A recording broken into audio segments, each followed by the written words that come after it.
Yüzün sana aytydın, kinäme iyi odal işten ýa-da kelýän, işiň derdi ýetikleý. Uf.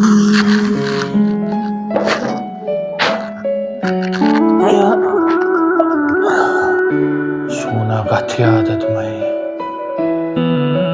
Bir çay alın, sana bir çay ver çeliňle.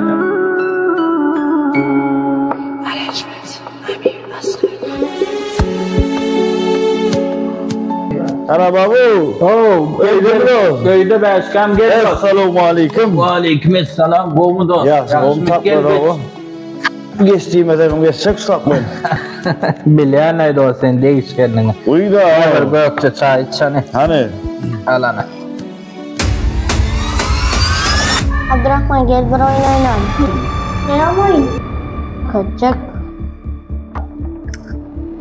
Kaka. Ayo, sen senin kartık maçlar. Benim adamın ne? Tamam, iş. Ücretsiz. Benim adam. Ticaret mi?